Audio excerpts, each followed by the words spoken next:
Today, housing affordability stinks.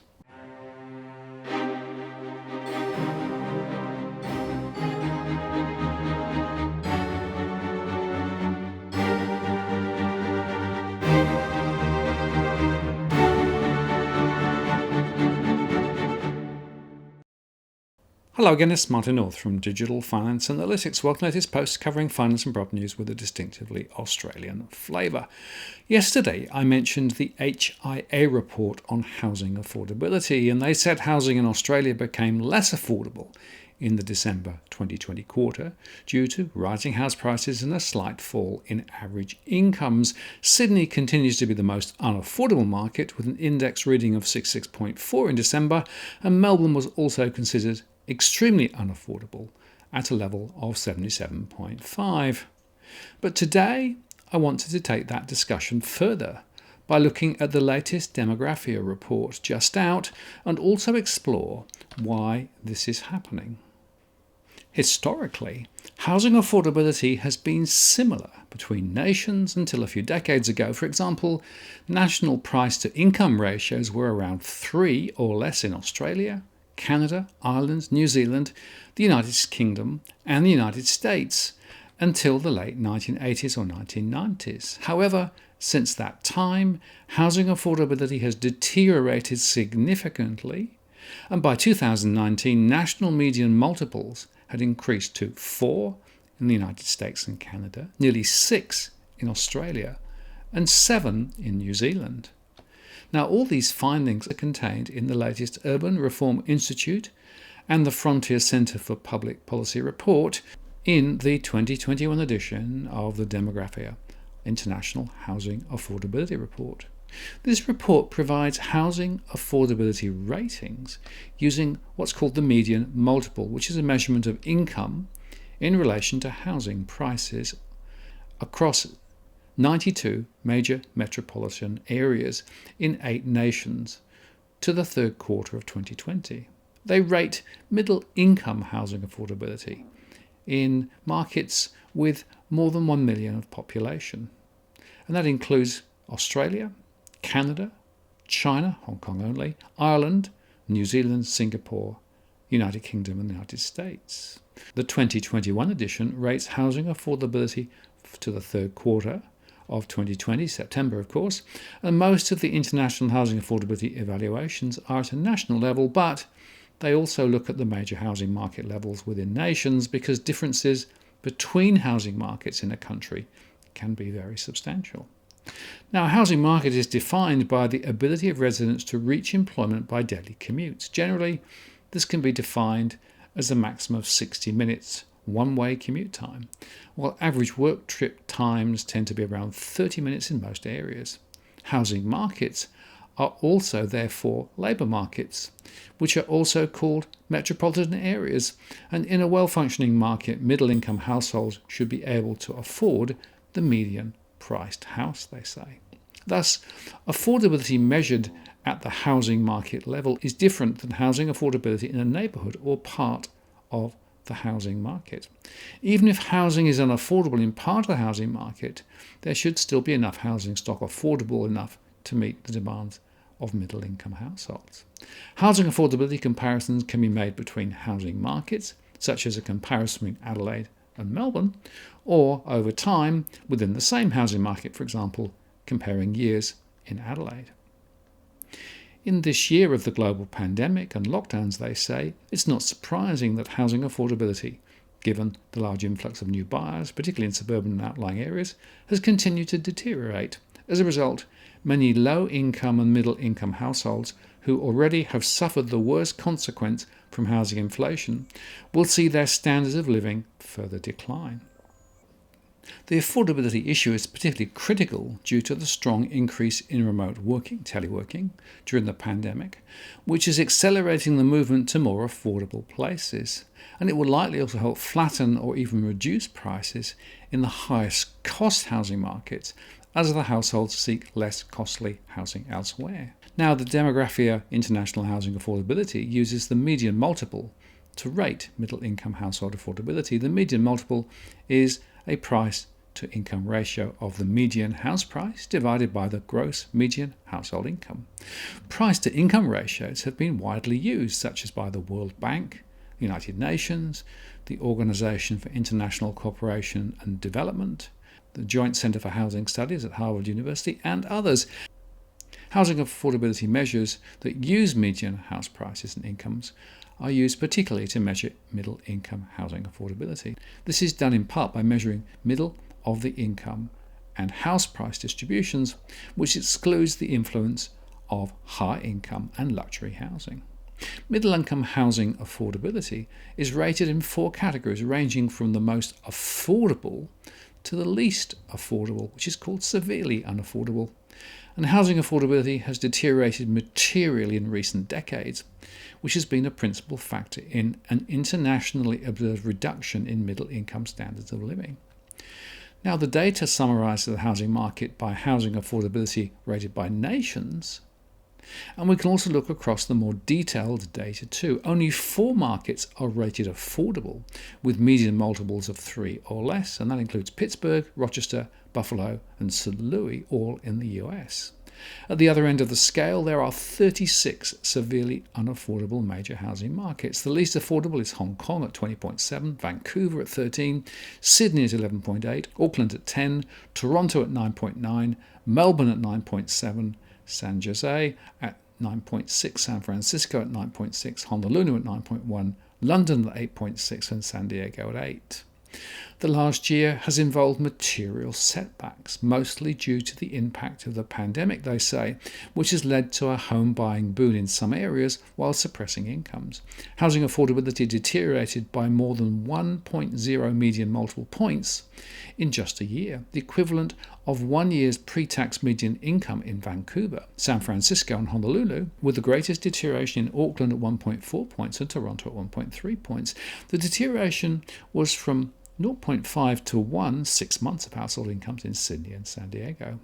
Virtually all the markets with severely unaffordable housing have urban containment policies, they say, that severely restrict building on the periphery. And the number of housing markets that have become severely unaffordable in the United States and Canada has grown steadily since 2004. Housing affordability deteriorated the equivalent of 6 years of annual household incomes in Toronto, between 2 and 3 years in Montreal, Portland, and Ottawa, and 1.5 to 2 points in Seattle and Denver. By 2004, all of the major markets in Australia and New Zealand had become severely unaffordable. As to why we're seeing this tide of unaffordability, the largest housing affordability differences between major metropolitan areas arose as significant restrictions on urban fringe housing development were applied, they said. These measures are called urban containment and include growth management and compact city policies. A principal purpose of urban containment is to curb the physical expansion of urban areas, that is, conversion of rural land to urban land, or what some refer to as urban sprawl. Unfortunately, this can be to the detriment of middle-income households. Urban containment's prototypical strategy is urban growth boundaries encircling urban areas, they said. Urban containment can render it impossible to properly build tracts of housing affordable to middle-income households due to much higher land prices. According to urban planning literature, urban development is steered to the area inside the line and discouraged, if not prevented, outside it. Urban containment is contrasted with traditional approaches to land use regulation by the presence of policies that are explicitly designed to limit the development of land outside the defined urban area. Harvard University's William Alonso shows that the value of land tends to rise from the low agricultural values outside the built-up urban area to the centre. Normally, without urban containment, land values tend to rise gradually as distance increases from the centre.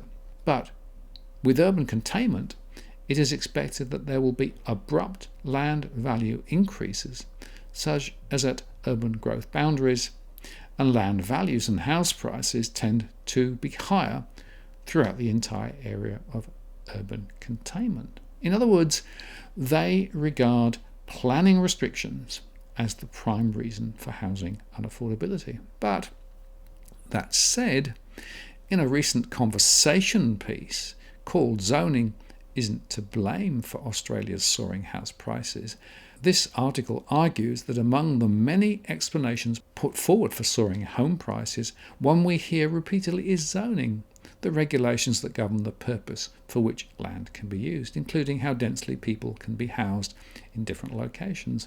The real estate industry says if only we relaxed the zoning rules and allowed more houses and apartments to be built on each block, housing would be cheaper, maybe $355,000 per unit cheaper, if the Reserve Bank is right. And it's a story as grounded in simplicity as it is on the part of developers in self-interest, they said. The simple story is that zoning restrictions restrict development. Restricted development means restricted supply of houses and apartments, and restricted supply means higher prices. Scrap the planning laws, the argument goes, and property developers will shower the market with housing, driving down prices. So effective is the mantra. It has become part of the official story in Britain and the US, and even in Australia. But what is missing, they said, is the evidence. Studies that point the finger at the planning system almost universally fail to quantify the extent of housing permitted by planning regulations and how it has changed over time.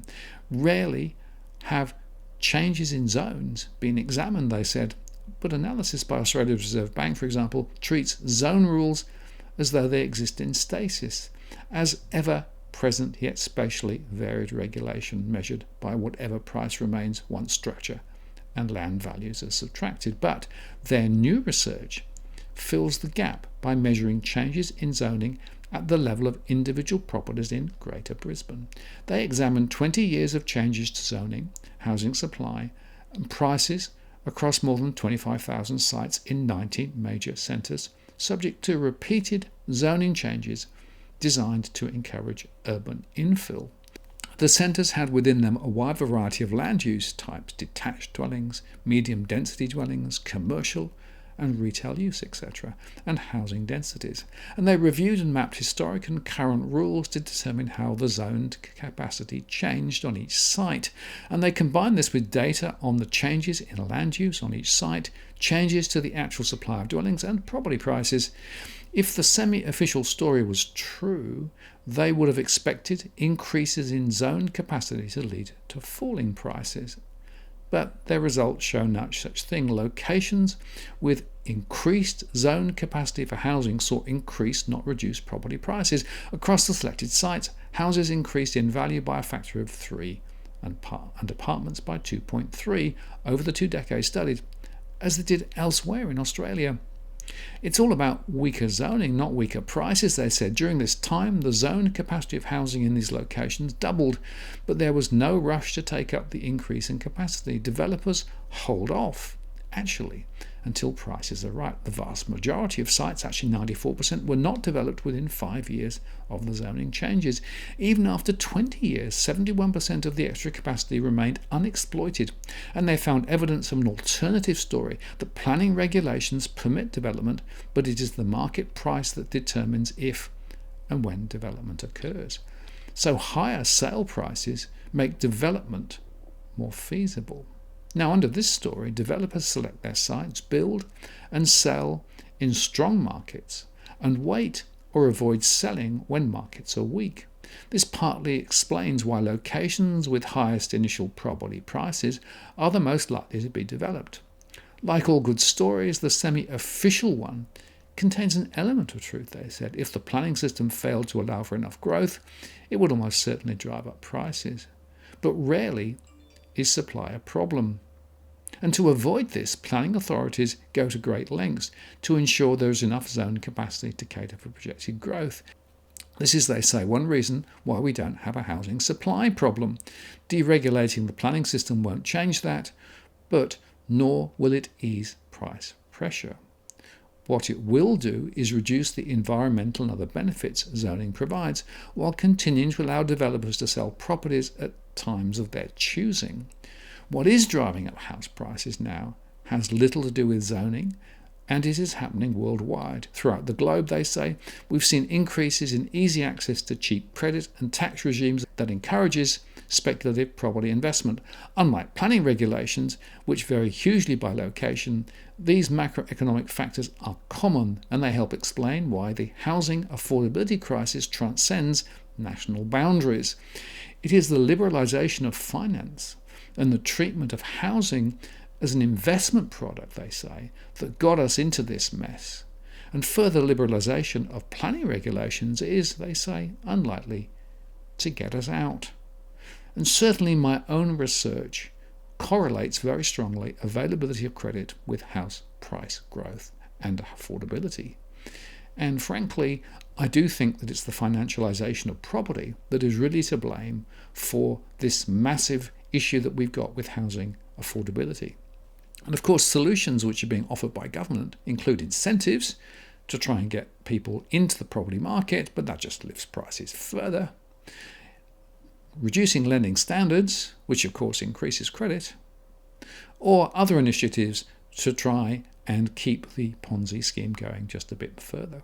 But at some point, it seems to me that lending will run out of smoke because you can't go on cutting rates indefinitely, and housing affordability is a multiplier income, and of course at the moment those income multiples are very high. So at some point, the growth trajectory is likely to slow, but it's probably not going to happen that quickly because, of course, everybody is talking up the market and blaming planning as being the cause of housing unaffordability.